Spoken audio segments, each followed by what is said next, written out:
Okay, let's do this thing then. All right. You ready? Hoobastank. Wow. You want to explain that? It's just something we've always Let's said. do this thing. Do And we this say thing. hoobastank. Wow. Only Shout probably out to the to hoobastankers. the two people that have listened to Hoobastank through the years. So tomorrow, Yeah. actually, let's rephrase that. Okay. At the release of this episode, on the day, it is going to be March 17th. So yeah, if you do the math, that means we are recording this on Sunday. We're getting a late start this week.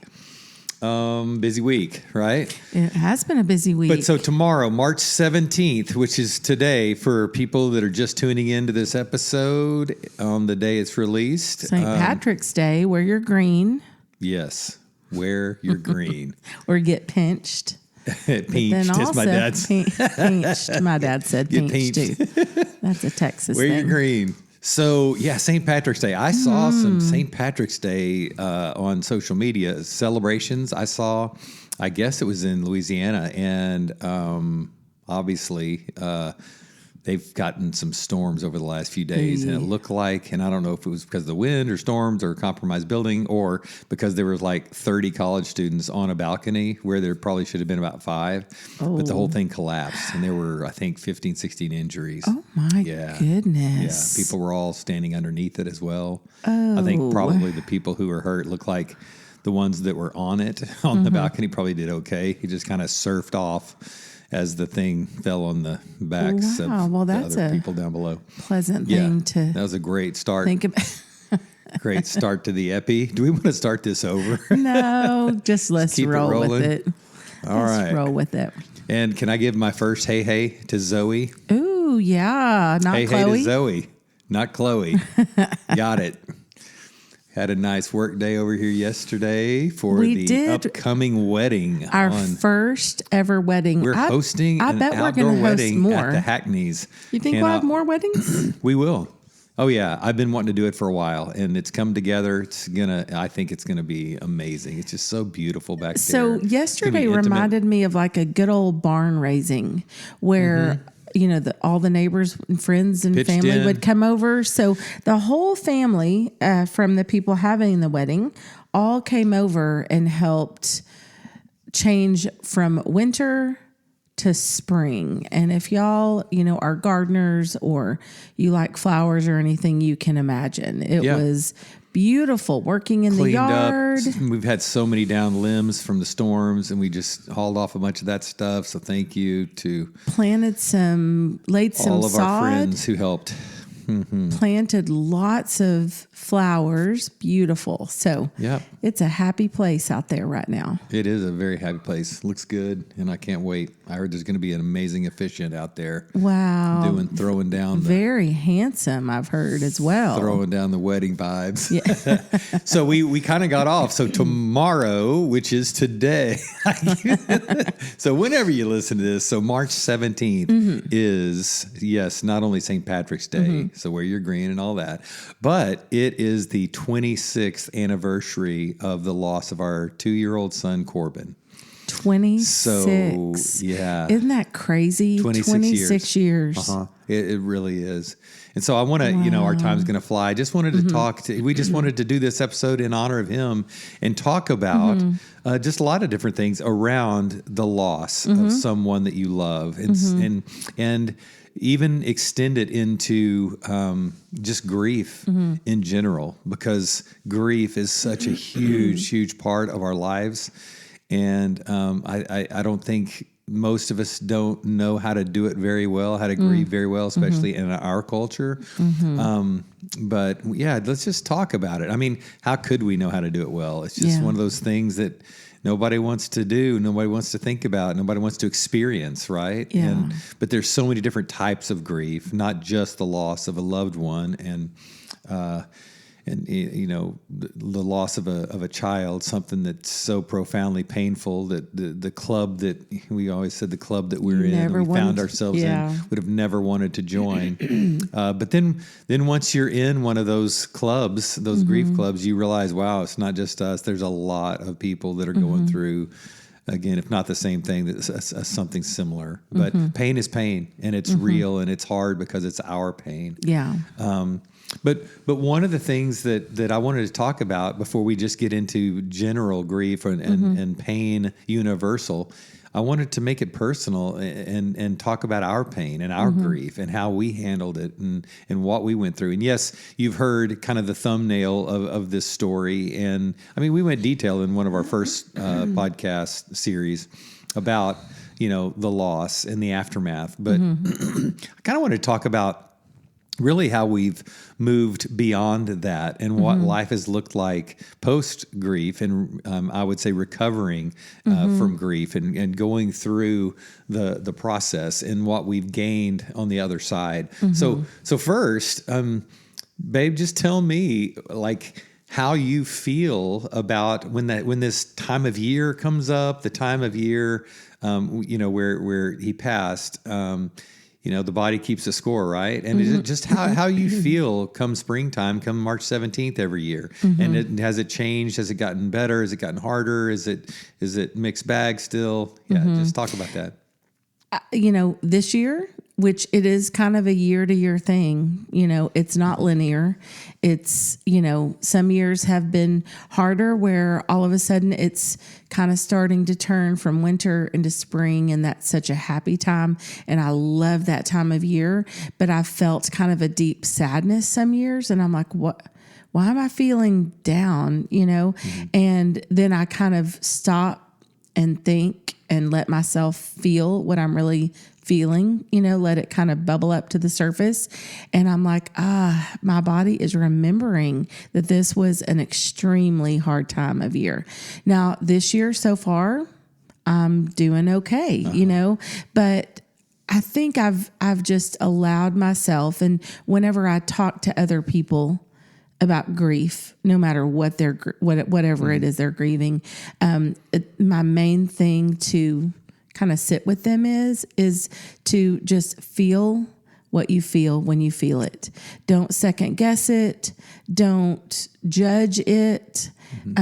Just let it be. There are years where you're going to be surprised how great you feel. And you think, wow, if I hadn't have really known that it was March 17th, I had to really make myself think about it. Then there are other years that you're just swept over by this wave of grief or sadness or depression or irritability or whatever it is. And so I think just giving yourself permission, go easy on yourself, go easy on other people, because it really isn't linear, but this year, I feel good. I feel happy. I feel grateful. Really grateful for what, that experience has brought us, that deep empathy for ourselves and for other people. Honestly, this year, a couple of times I've thought about, I wonder if there would be a long haul marriage if there wasn't ever a Corban, because that experience really kind of just shored up in us a strength and a resolve in our marriage for ourselves and also to help other people. The whole statistic, 85% of couples after the loss of a child, divorce. And so, we've said before on this podcast, we know why we were in that situation, and so to have made it through to the other side, not just made it like we're just struggling, we have, but we are to a point where we feel, just a strength in our marriage, a love and a respect for each other, on the other side of that. So anyway, this year I feel great right now. I'll tell you tomorrow. A wave may come, and I'll just ride that wave if it does. And what I've learned is whenever I feel that, used to I would just kind of keep it inside and be like, okay, it's okay, just move past this or whatever. But I've tried to share that with you, hey, I'm feeling some type of way, or I'm feeling a sadness, sometimes it comes after a good yoga, workout outside, and I'm laying there and all of a sudden I'm like, oh, there's a lot of stuff, coming to the surface. And so I've tried to share that with you or with someone, but usually it's you. And, well, I love too the way you've actually through the years reminded me of certain things, like almost like I've blocked it out or didn't want to think about it and never thought I was doing that, but just, kind of compartmentalize it and you move on. You know me, I just move forward. And the way you would be thinking about how old he would be, he would be doing, and you would just think about that and help me, help. And I don't know if that's the woman, the nurturer, the mom, or just the human being that you are, but help connect me with some of those emotions that I needed to connect to. Yeah, and it's always been good for me to see that through your eyes. And it's just helped me, just again. And I say this a lot with couples. This just goes beyond talking about grief, but when you remember the stories, the life, the history that your spouse has gone through, and yes, we shared that, but that it wasn't just Brian and Jamie. There was a Jamie, and there was a mom, and it helps you have compassion for that person. Yes. It just the empathy and the compassion, and helps you remember that they're a human being who like you said before, man, go easy. Everybody's going through a struggle, right? Yeah. Everybody's fighting a hard battle. In the words of a lot of different authors, I love that John Pavlovich story about that. I think that's been helpful for me to look through the years, just hear you talk about things and even remind me like that the date's coming up, either his birthday or, as we call it. His death day. Yeah. I don't know if this is a good time to ask this, but I'd love for you just to share as a dad, how did you, if you can go back, which I know you can, pull back the files 6 years ago, how did that feel as a dad? Okay. Let me grab the tissues.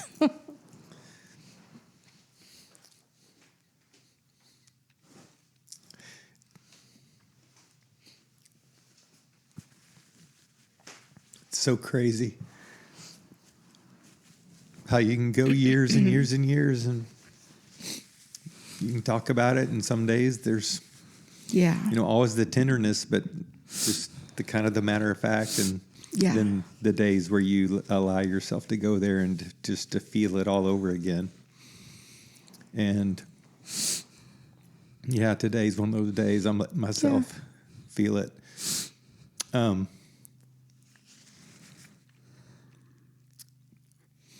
And it's interesting. I think we just talked about an episode we want to do, and I'm not going to do any spoiler alerts, but just preparing mentally for that episode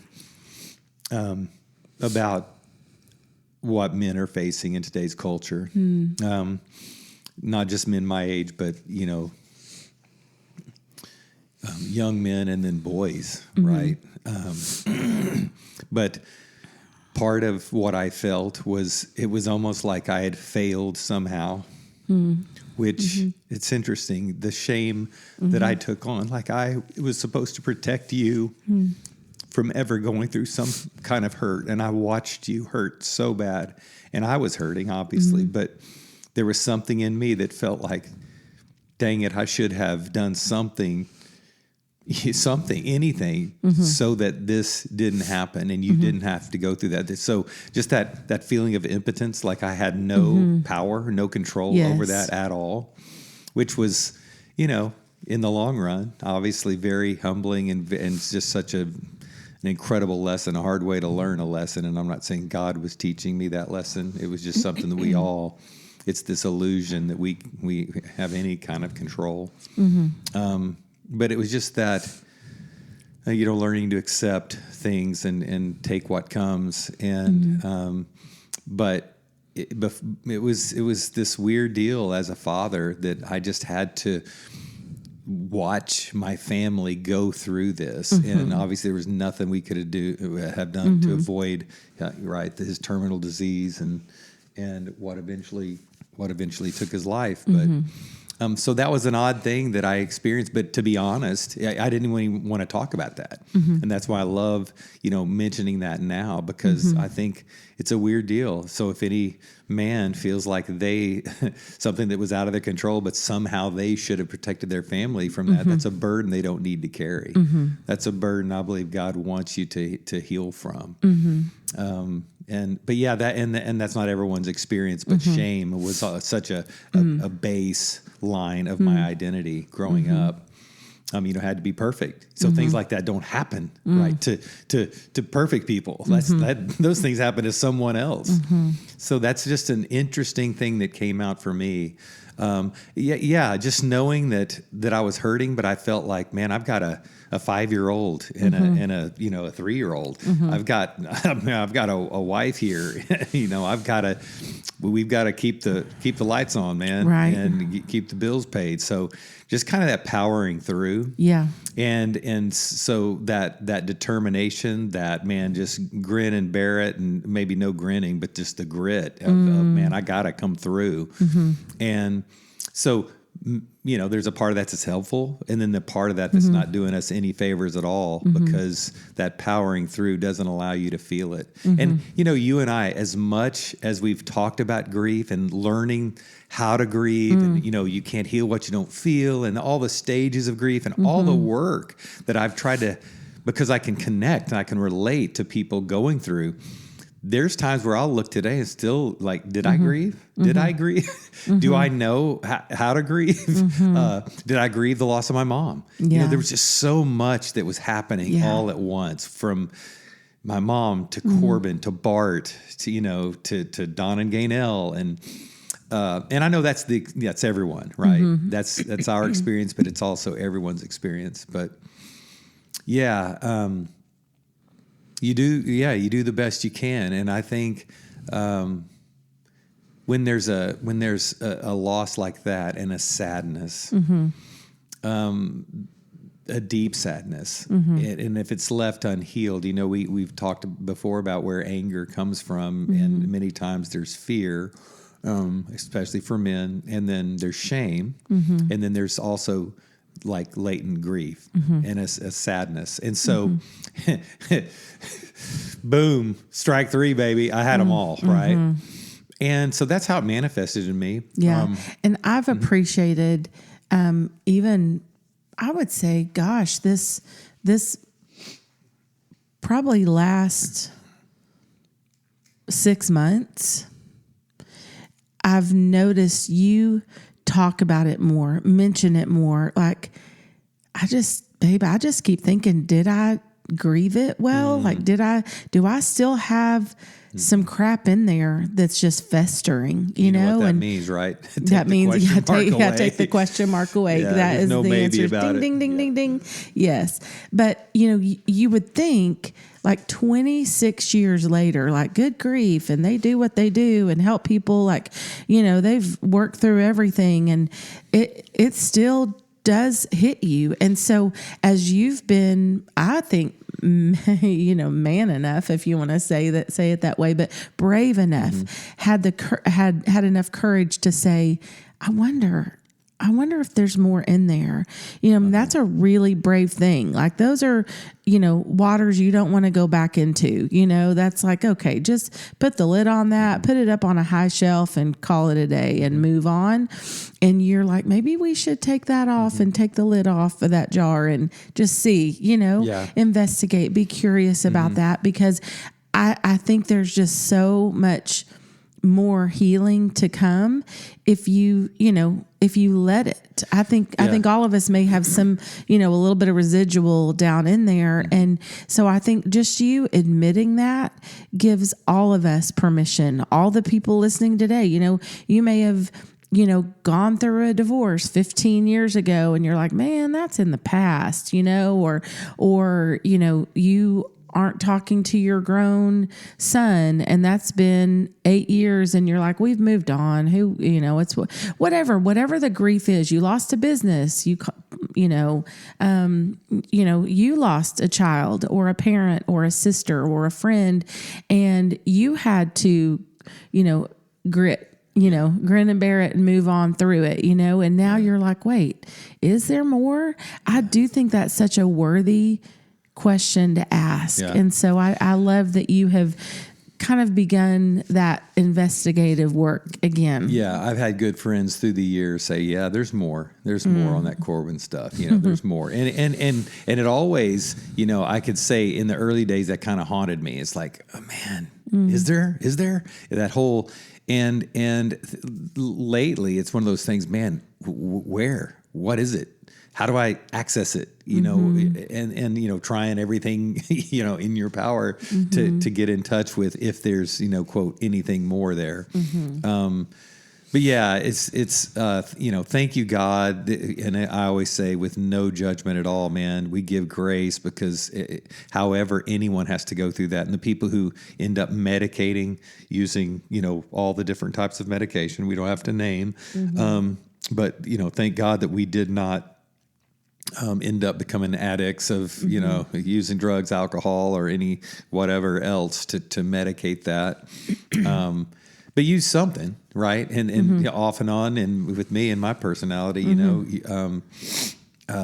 but yeah, it's just allowing God to bring that, whatever needs to be healed. And, one of my affirmations, my body is the temple of the Holy Spirit.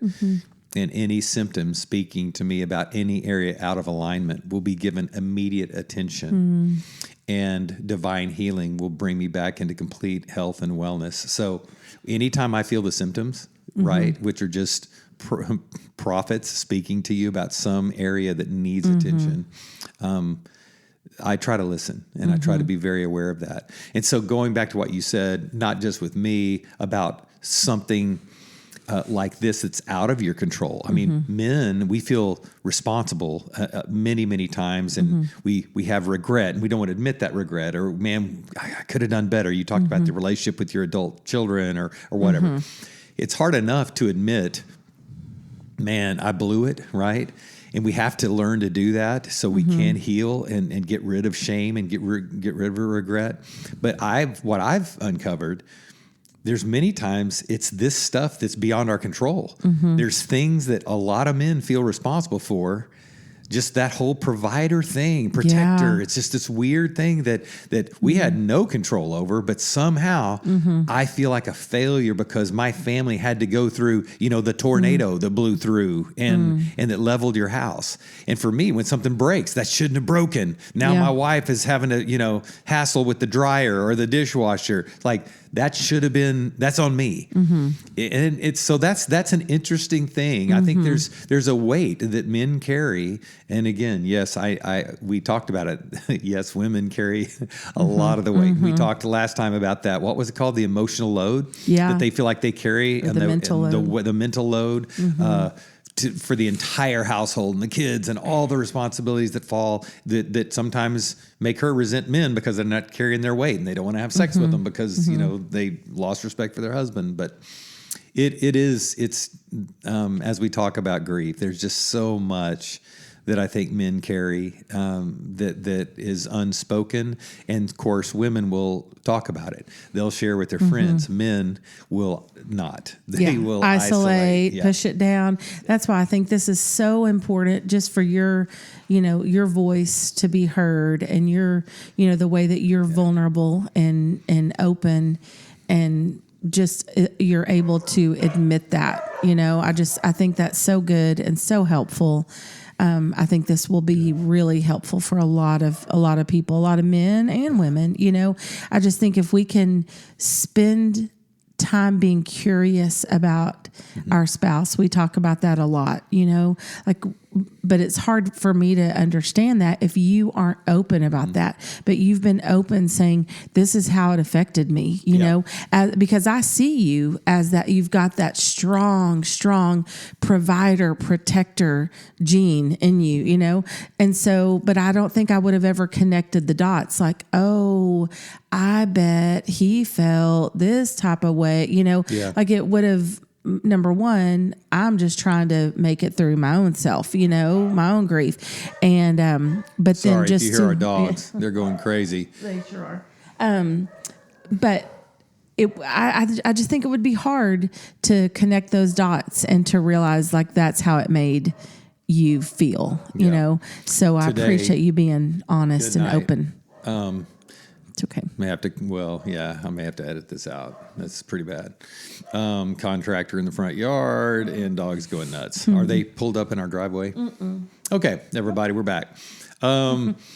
So today I was listening to, there's an incredible podcast called the Telepathy Tapes. You're welcome. And on the latest, the talk tracks they have while they're on a break from getting ready for season 2 and shooting the documentary.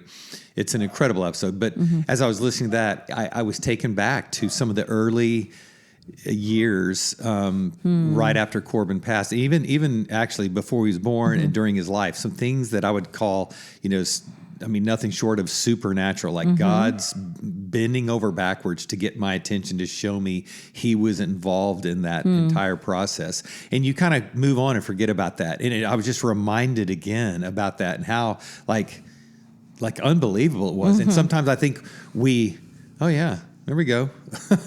We do have a contractor. He is. They talked over there. Yeah. Anyway, I figured. So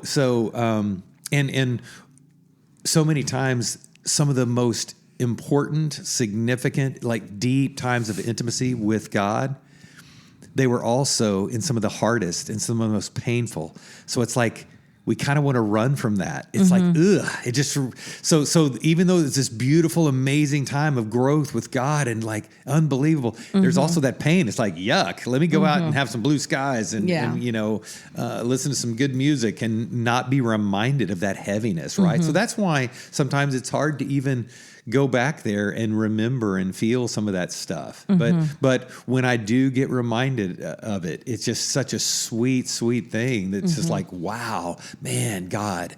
And so, like I always tell people, you don't have to go back to a 26-year-old worship well, right? Yeah. His mercies are new every morning. Like God is here now. He's wanting to be, quote, supernatural, right?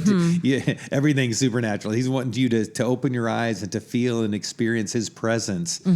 But so many times it's just in those profoundly dark nights of the soul and painful times and the suffering where we feel the intense love and grace of God. And so much of that, I think, is through other people. We've talked about that so much. You would think, I can barely remember what I had for breakfast yesterday, but I can very clearly remember back 26 years ago, just the kindness of friends and strangers, but, friends that would come over and clean our house or take our kids to, McDonald's or, I don't even know how many Happy Meals they had during that time, but just friends that would come and take our kids for us, while we spent days on end at the hospital with Corban, or even after he died, just, that feeling of like overwhelm and depression and just being, just stuck, and friends would come over and, help clean. They'd come clean our bathrooms or come clean out drawers for us if we ask them to, or, run errands for us. And speaking of thoughtful friends. Oh, yeah.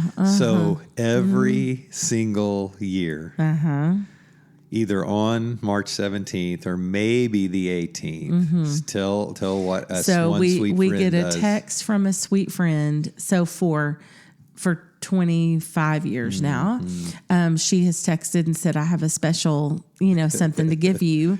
And I got a little something sweet, or, however she wants to text, thinking of y'all today, I've got a little something for you, and we'll meet up, or she'll bring it over. And it is the most delicious chocolate delight dessert.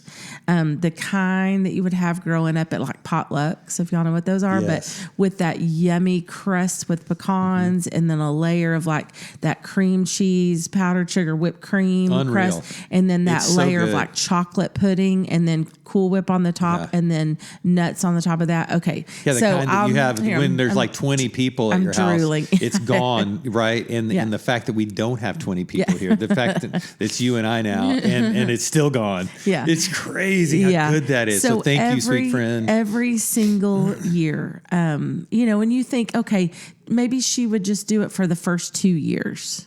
And you're like, wow, it's the third year. And she texted again, 4th, 5th, 6th, 12th, 13th, 20th, 22nd, 24th. And so like over and over and she over. She made a commitment and said, I'm doing this. And that, and it's just been, and her there's kids something about have helped that. her through the years. Yes, yes. But it's just so impactful. It just, I don't know, when there's someone that's that committed to like your life, to your healing, to the memory of your son, it makes you want to commit to things in a more powerful way, in a more consistent way.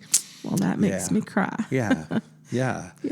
It's Well, one thing too, that when you look through the years, it's those painful early years, and then people talks about, the further away, does does time heal? And I would say, no, time doesn't heal. Time's just more time to hurt, and time's more time to be sick. Healing heals. And so grieving heals. You have to learn how to grieve and to do it well. And I probably said that verbatim in, previous podcasts, because it's just the way it goes. And so it's learning how to do that and having that community, that close friend or close friends who you can go there and open up and talk about these things with, so that you can experience them and not to block them away, not to hide them away. People talk about closure. We've talked about before what a stupid term that is, and how about keeping it open and so we can have that the memorial. Plant the tree, have the cardinal, have whatever it is that reminds you frequently of that person. The loss, the love, the life. But one of the things that, it's, you say bittersweet, and it becomes more sweet as the years go, and it's fond memories, and it doesn't hurt as bad. I think for me, it's just gratitude. When you've gone through something, so I think in some of the early years, there was almost like a fear or a dread, like, man, that could happen again, because we know it can happen to us. And so it's that, oh my gosh, like, please God. And now it's not a constant fear or dread. It's just a thankfulness, just a gratefulness, because it could happen any time. But man, thank you, God. It just makes us so grateful. And so, so part of our life, I feel like, has just been such gratitude. So one of the things, James, you are a woman of joy. You just are filled with joy. So what do you think? It's not just surviving, but the thriving. What do you attribute that to? I mean, yes, it's God, it's the power of grace and the Lord in your life, but like, what are some of the practices that keep you fundamentally connected to joy? That's a great question. I think part of it is like, I don't know if it's naturally, I'm more of an optimistic, kind of half full glass kind of girl. But really when you're hit with something that big, that heavy, it's going to take more than just, just naturally I'm optimistic, positive kind of girl. I mean, that knocked me on my rear for a while, but I think what helped me kind of bounce back. I mean, it took a while, to kind of work through and to feel all of that, work through that depression and, go to counseling, take meds when I needed to take meds or whatever. But, I think every single day I try to go back to center, like where am I in this moment? Just now doing yoga outside on this beautiful day. We had to do some kind of shaky moves that she had us do. And then she said, okay, go back and find your center. and just kind of just kind of move for a second on your mat and find your center. And I just thought that. I thought, you know what, that is something in my life that I try to do every single day is go back to center, because I always picture myself where I can actually normally be, like those those marketing things that people blow up in front of car dealerships and they're trying to get your attention, and it's that little man just waving around in the wind like a crazy person that has that crazy wild hair and just blowing around. That's how I naturally could be, just moving from this to that to this person to whatever. And so I really have to be intentional about coming back to center. And just being still and being quiet and saying, God, give me peace, power, and perspective for today. Yeah. And so if I'm not careful, I will just be, medicating into oblivion with, distractions and busyness, and it all may look good and look like, oh, she just helps people, but I'm not centered down. And so I have to really try every single day. And so I try to do that every single morning. That's a whole other episode about my little miracle morning, but that'd be a great episode. Something every single day that will bring me back to center and say, Spirit, will you bring me peace, power, and perspective? Yeah. Yeah. Mm-hmm. Yeah, I think those who've been, forgiven much, love much. Those who have lost much, love much, and are grateful much. It's just so cool. And so we grieve, but not without hope. 1 Thessalonians 5, I speak at a lot of memorial services, and we don't believe it's goodbye. It's just so long. We will see them again. And so if you're grieving, anyone out there, whoever it is that you're raising a glass to or celebrating, whether it's March 17th or whatever day it is, just say a little prayer for us tomorrow or today, whenever you hear this. If it's after Monday, then I was going to say come by and have your piece of dessert, but it may be gone. So text us first. But no, as you're remembering that, just hey, drop it in the comments if you're celebrating someone and you have a fond memory that you want to celebrate and that you want this to become more of a time of celebration and of light and not so much the darkness and the pain that goes along with that. Just drop it in the comment and let us know, because we'd love to be honoring that person along with Corban. So, man, we love you guys, and we look forward to hearing from you, and we'll see you on the next one. Happy St. Patrick's Day and happy Corby Day. Love you guys.